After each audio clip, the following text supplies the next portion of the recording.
नमस्कार और आप देख रहे हैं न्यूज कैपिटल एक्सप्रेस और मैं हूं आपके साथ आयुषी सिंह। आए रुख करते हैं खबरों का। जबलपुर जिला प्रशासन ने निजी स्कूलों द्वारा छात्रों से वसूली गई अतिरिक्त फीस के खिलाफ बड़ी कार्यवाही की गई है। सेंट जोसेफ कॉन्वेंट, राजी, स्मॉल वंडर, बलदेव बाग और नचिकेता विजयनगर सहित कुल 28 स्कूलों पर 219 करोड़ रुपए की अतिरिक्त फीस वसूली का मामला उजागर हुआ है। इसमें से 3 स्कूलों से हाल ही में 33 करोड़ 78 लाख रुपए की अधिक फीस वसूली की पुष्टि हुई है। कलेक्टर दीपक सक्सेना के निर्देश पर जिला शिक्षा अधिकारी घनश्याम सोनी और उनकी टीम ने इन स्कूलों की गहन जांच की। शिक्षा अधिनियम 2017 के तहत जिला समिति ने पाया कि स्कूल प्रबंधन ने ऑडिट रिपोर्ट और फीस वृद्धि से संबंधित जानकारी छिपाई। नियमों के अनुसार फीस में 10% से अधिक वृद्धि के औचित्य को पोर्टल पर अपलोड और जिला शिक्षा कार्यालय में जमा करना अनिवार्य है, लेकिन यहाँ प्रक्रिया पूरी नहीं की गई। स्कूलों की फीस एवं संबंधित विषयों को लेकर जांच लगातार जारी है। पिछले मार्च अप्रैल के माह से हम लोग जांचें कर रहे हैं। कल 3 स्कूलों की जांच कंप्लीट होने के बाद जिला समिति के द्वारा निर्णय लिया गया है। उसमें ये पाया गया है कि 2018-19 से लेकर 24-25 तक इन स्कूलों ने जो शुल्क वृद्धि की थी वो नियमानुसार सही नहीं थी। इसलिए जिला समिति ने उस शुल्क वृद्धि को अमान्य किया है और जितनी भी राशि उस शुल्क वृद्धि के दौरान छात्रों से एकत्रित की गई थी उसे उन्हीं छात्रों को उसी रीति से वापस करने के आदेश जारी किए गए। इसमें 3 स्कूलों के आदेश जारी किए गए हैं, Nachiketa school Vijaynagar, small wonder school Baldevbagh और सेंट जोसेफ स्कूल रांझी। इन तीनों स्कूलों के लगभग 33.78 करोड़ रुपए जो फीस संकलित की गई थी स्कूलों के द्वारा उन्हीं छात्रों को वापस करने के आदेश हुए हैं। साथ में प्रत्येक विद्यालय को 2 लाख रुपए की शास्ति लगाई गई है। वो 2 लाख रुपए पेनल्टी के रूप में विभाग के एक अकाउंट नंबर में जमा करनी है 30 दिन के अंदर। ये आदेश कल जारी हुआ है। कितने दिन का समय दिया गया? 30 दिन का समय दिया गया है। सर, अगर नहीं बदलते हैं तो वाले नहीं वापस किया अभी तक बच्चों को। अभी उनके कुछ अपील प्रकरण और माननीय न्यायालय में न्यायालयीन प्रकरण पेंडिंग है। उन सब के डिसीजन हो जाने के बाद वो फिर एक आदेश का हम लोग परीक्षण करेंगे कि किसका पालन नहीं हुआ है और किस सिचुएशन क्यों बन रही है। माननीय न्यायालय में प्रकरण हैं और कुछ अपील में प्रकरण हैं। राज्य स्तर पर अपील का भी प्रावधान है, तो वो ज़रा डिसाइड हो जाए, उसके बाद फिर सारी चीज़ें हो जाएंगी। ये डिसाइड तो हो जाए पहले अपील से और ये फिर पूरी कार्रवाई होगी फिर से। जबलपुर के रानी दुर्गावती विश्वविद्यालय में एक बार फिर से राष्ट्रीय छात्र संघ ने छात्रों के हित में अपना विरोध दर्ज कराते हुए यूनिवर्सिटी के पदों पर बैठे भ्रष्ट अधिकारियों को चेतावनी दी है। छात्र हेतु में अपना विरोध दर्ज कराने यूनिवर्सिटी पहुंचे राष्ट्रीय छात्र संघ से विजय रजक ने आरोप लगाते हुए कहा कि रानी दुर्गावती विश्वविद्यालय के कुलपति पूर्ण रूप से अयोग्य हैं और उन्होंने मंत्रालय में ऐसी सेटिंग करके रखी है कि लोगों को उनकी अयोग्यता नजर नहीं आ रही है और इधर यूनिवर्सिटी में छात्रों का जीना दुर्भर हो चला है। उन्होंने जानकारी देते हुए बताया है कि यूनिवर्सिटी में छात्रों को 0 नंबर देकर फेल किया जा रहा है, जिससे यह अभिप्राय है कि छात्रों ने कॉपी में कुछ लिखा ही नहीं, जबकि छात्रों ने आरोप लगाया है कि उन्होंने बहुत अच्छा पेपर लिखा था। प्रदर्शन करने पहुंचे राष्ट्रीय छात्र संघ ने मांग की है कि एक बार फिर से फेल किए गए बच्चों के पेपर निष्पक्ष रूप से चेक किए जाए और पद पर बैठे भ्रष्ट कुलपति अपनी फौज के साथ इस्तीफा दे।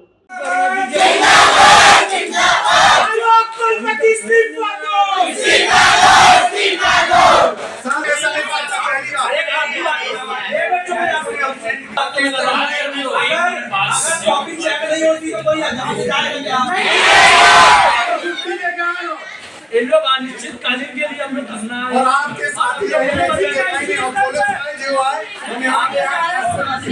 आंदोलन तत्काल इसकी नहीं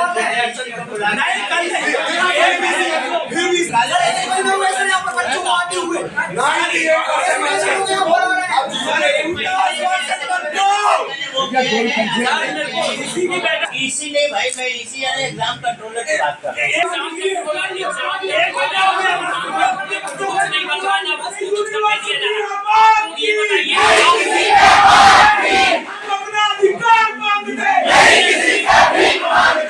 ये बताइए कि आप यहाँ बैठे हैं, आपके पास कुछ अधिकार है कि नहीं है? बच्चे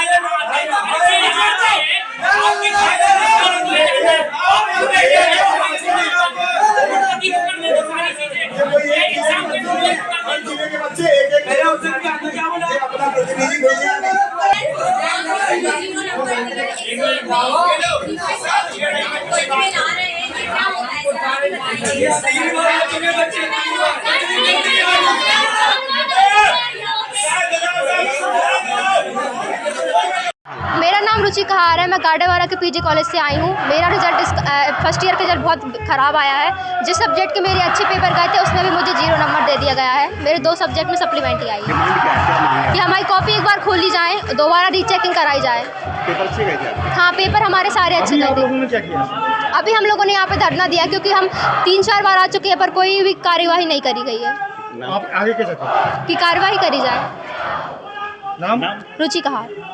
क्या मांग पूरी हो रही है? कुलपति जिस हिसाब से ताकतवर साबित हो रहा है उस हिसाब से मुख्यमंत्री और शिक्षा मंत्री चल रहे हैं। यहाँ तक कि राजभवन भी आज उसके इशारे पे चल रहा है। अयोग्य कुलपति, गधा कुलपति जिसको कहा जाता है, वो व्यक्ति जो साबित हुआ है। पूरे यूनिवर्सिटी की ऐसी स्थिति हो गई है कि पास व्यक्ति फेल हो जा रहा है। जिस व्यक्ति ने 12th में 85% लाया है उसको सब्जेक्ट में 0 नंबर लाया जा रहा है। 1 महीने से छात्र यहाँ परेशान है। उसी की मांग को लेकर हम लोग यहाँ पर आए हैं। कुलपति इस्तीफा दे, अन्यथा एनयूसीआई अनिश्चितकालीन के लिए आज धरने पे बैठेगी। हम लोग ने कॉलेज की हर कॉलेज की जो गड़बड़ कॉपियाँ जाँच हुई है उस कॉपियों को पुनः जाँचने की मांग करी है। अगर ये जल्द से जल्द इसका आश्वासन नहीं देते, लिखित आश्वासन चाहिए, नहीं तो एनयूसीआई अब उग्र आंदोलन के लिए हम लोग ने आयोग कुलपति के खिलाफ कॉपियां जो गलत जांच हुई है उसके खिलाफ आज हम लोगों ने प्रदर्शन किया है। कुलपति का बैंड बजा के उनको जगाने का प्रयास किया है, परंतु अब तो वो भोपाल में अपने घर में सोए हुए हैं। इसको लेकर आज हम लोग यहाँ पर रजिस्ट्रार को ही जगाने की कोशिश कर रहे हैं कि वही जाग जाए तो कम से कम छात्रों का भविष्य सुधर जाए। बहुत कम शब्दों में बताइए कि इनकी मांग क्या है और क्या मांग पूरी होगी छात्रों की? हाँ, विगत माह में जब ये अतिरिक्त प्रभार पर आया उसके बाद में करीब 1 हफ्ते के बाद बच्चों ने मुझे ज्ञापन दिया कि वो मुझे जानकारी लगी कि रिजल्ट्स में कई बच्चों को बहुत कम नंबर मिले हैं। उसको मैंने संज्ञान में लिया और उनके ज्ञापन को क्या है परीक्षा कंट्रोलर को हमने भेजा कि इनका परीक्षण करने की ऐसी कई सेंटर्स में ये दिक्कतें क्यों आ रही हैं। उसके बाद में वहाँ से मेरे पास जानकारी आई कि ये दिखाए गए हैं और कुछ बच्चों ने गाडरवारा वगैरह का जिक्र किया कि उन्होंने कुछ लिखा ही नहीं है और जो एग्ज़ामिनर है उनने उसमें 0 मार्क्स दिए हैं। तो उसके बाद में फिर मैंने बताया चूँकि बच्चे काफ़ी उसमें प्रभावित हो रहे हैं तो क्या इसमें कोई ऐसा प्रावधान है कि उनको अपन दूसरों और भी रिव्यू करा सकते हैं। कल हमने माननीय कुलपति जी के माध्यम से चर्चा करके और वो नोटशीट जो आई थी उस पर हमने उनके पुनः जो है किसी विषय विशेषज्ञ से बुला करके दिखाने की बात की है और दिखा करके और फिर जो भी परिणाम आएगा उस हिसाब से निर्णय लेंगे। तब तक के लिए रीचेकिंग होगी कॉपी?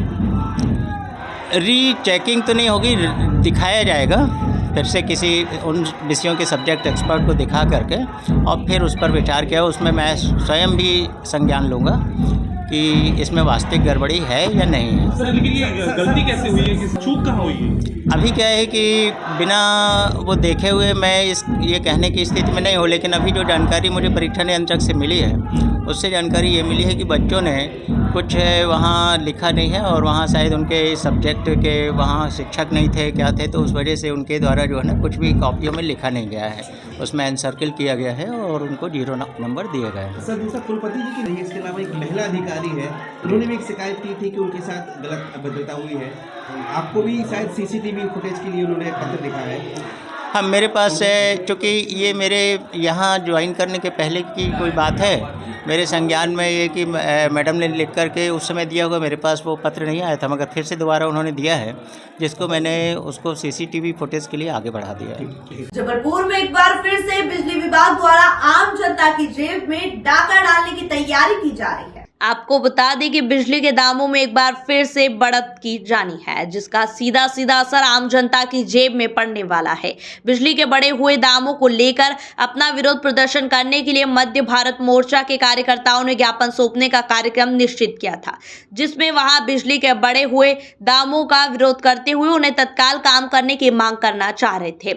अपने तयशुदा कार्यक्रम के तहत मध्य भारत मोर्चा के कार्यकर्ता अपना ज्ञापन देकर रामपुर शक्ति भवन कार्यालय पहुंचे हैं और वहीं इस दौरान कार्यकर्ता अपने हाथों में धूल और लाल मिर्च भी लेकर आए थे। इस जरिए से वहां यहां बताना चाह रहे थे कि मध्य प्रदेश में ही बिजली का उत्पादन होता है और यहीं पर सबसे महंगे दामों पर बिजली बेची जा रही है। जिस तरह बिजली के दामों को बढ़ाकर सरेआम जनता की आंखों में धूल और मिर्च रोकने का काम किया जा रहा है, वहां तत्काल बंद किया जाए। लेकिन इससे पहले कि मध्य भारत मोर्चा के कार्यकर्ताओं के मंसूबे कामयाब हो पाते, शक्ति भवन कार्यालय में तैनात सुरक्षा कर्मियों ने मध्य भारत मोर्चा के कार्यकर्ताओं को वहीं रोक लिया और इस दौरान पुलिस कर्मियों ने भी मध्य भारत मोर्चा के कार्यकर्ताओं को रोकते हुए ज्ञापन न देने की समझाइश।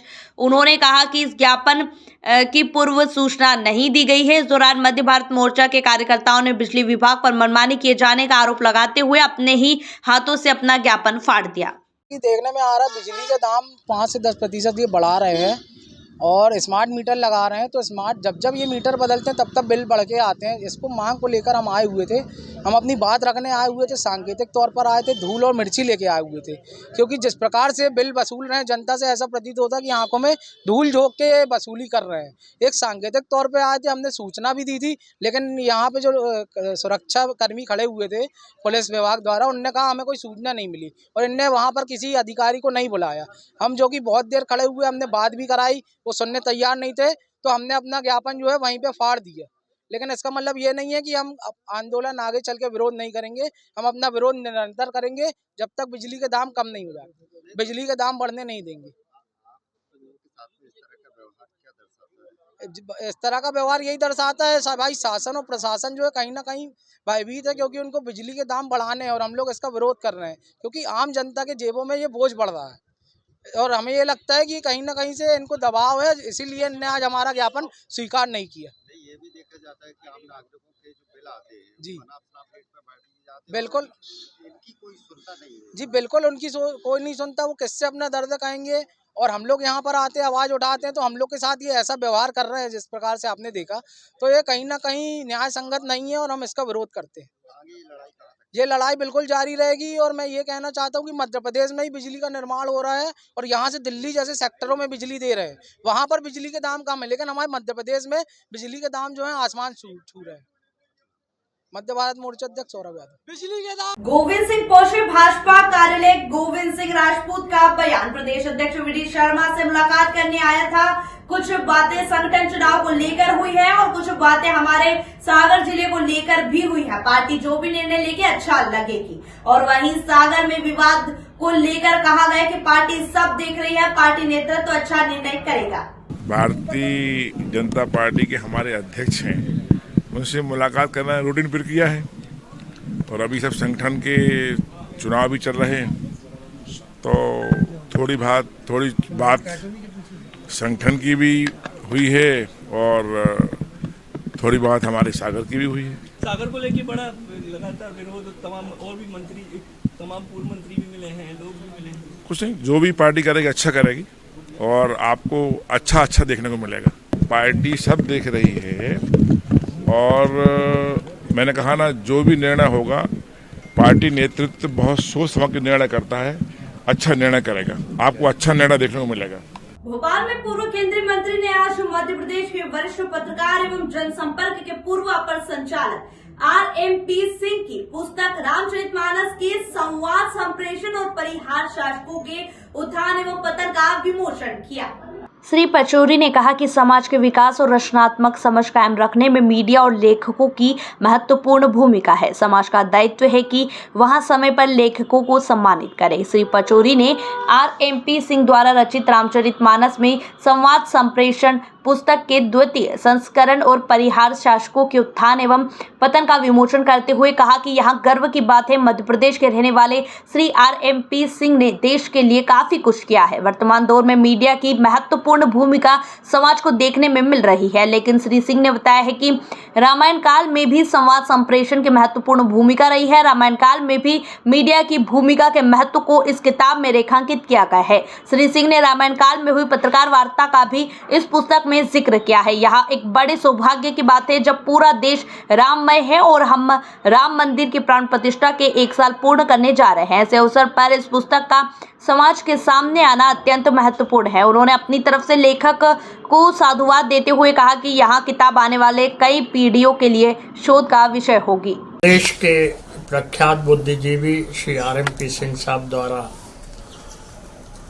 अनेक किताबें लिखी गई हैं जो प्रेरक हैं, प्रेरणादायक हैं, और आज नववर्ष के प्रथम सप्ताह के शुभ अवसर पर 2 किताबों का विमोचन किया गया है। श्री रामचरितमानस में संवाद संप्रेषण और प्रतिहार शासकों का उत्थान और पतन। ये अपने आप में आगे आने वाली पीढ़ियों के लिए बहुत उपयोगी हैं, ज्ञानवर्धक हैं और प्रेरणादायक हैं। आदरणीय सिंह साहब का योगदान हर क्षेत्र में बहुत महत्वपूर्ण रहा है। इन किताबों के लेखन से हम मध्य प्रदेश वासियों को जहां बहुत उपयोगी जानकारी मिलेगी, उसके साथ ही नई पीढ़ी के लिए भी बहुत ये उत्साहवर्धक है। मैं उन्हें बहुत शुभकामनाएं देता हूँ। किताब लिखने का कोई उद्देश्य नहीं था। एक स्वांतः सुखाय, जिस तरह तुलसीदास ने लिखा कि स्वांतः सुखाय हम लिख रहे हैं, हमने भी स्वांतः सुखाय लिखा। अगर उसका कहीं देखिए, ये लेखन कविता कवि की या लेखक की अपनी धरोहर होती है। उसकी विशालता है कि लोगों की भावनाएं उससे जुड़ जाती है, समाज की सेवा होती है। तुलसीदास को नहीं मालूम था कि इतना व्यापक रूप आज रामायण का होगा, लेकिन आज हो रहा है। तो लेखन बहुत बड़ी चीज है। इसी प्रेरणा एक शेक्सपियर की मैंने कविता पढ़ी थी, डिवॉरिंग टाइम। इस समय सबको निगल जाता है। पहाड़ मिट्टी में मिल जाएगा, नदी की धाराएं बदल जाती है, टाइगर जो जिसके एक उससे भैंसा गिर जाता है भूखे मरता है, वो अंत में उसके नाखून निकल जाते हैं। लेकिन शेक्सपियर कहता है, कवि कहता है कि हे टाइम, आई चैलेंज यू, क्या मेरे लिखे को मिटा पाओगे? तो लेखन अमरत्व प्रदान करता है। बस, थैंक यू। विदिशा में न्यू ईयर के जश्न मनाने के दौरान रीठा फाटक रोड पर कुछ युवाओं ने विवाद किया और जिसमें 6 आरोपियों ने 3 लोगों को चाकू मारकर घायल कर दिया था। और इसमें चतुर्वेदी जी रह रहे हैं और इस गड़बड़ जाला मामले में नगर निगम ने वंदना वर्मा को नोटिस भी जारी किया। आपको बता दें, जितने भी आवास रीवा शहर में बने हैं 50% पूंजीपतियों को आवंटित किए गए हैं। इसके आवंटन में घोर आर्थिक अनियमितता हुई है, जमकर रुपए का खेल हुआ है, जिससे स्वयं वार्ड 44 के पार्षद प्रतिनिधि अमृतलाल मिश्रा भी मानते हैं और इस मुद्दे पर हकीकत न्यूज से अपने विचार भी साझा किए। एक बात तो तय है कि अगर निगम आयुक्त सौरभ सोनबड़े प्रधानमंत्री आवास आवंटन की जांच कराए तो बड़ा घोटाला उजागर होगा। क्या पूरा घटनाक्रम में कौन आरोपी थे और क्या वारदात हुई? ये 1 तारीख की रात्रि में विदिशा में रीठा फाटक पर झगड़ा विवाद हुआ था। उसमें 6 आरोपी हैं। इन आरोपियों द्वारा 3 व्यक्तियों को चाकू मारकर घायल किया गया था। वो तीनों व्यक्ति अस्पताल में पहुंचे थे। पुलिस को सूचना मिलने पर पुलिस ने घटना की जानकारी ली, रिपोर्ट दर्ज की। रात में ही पुलिस ने सक्रिय होकर सभी 6 आरोपियों को जानकारी ली जिनके द्वारा घटना घटित की गई थी। कल उन सभी आरोपियों को गिरफ्तार किया गया है। उन सबको न्यायालय पेश किया जा रहा है। वजह क्या थी सर, किस कारण से ये अचानक वहाँ अपना किसी एक लड़के ने किसी दूसरे लड़के को सिर में बोतल मार दी थी।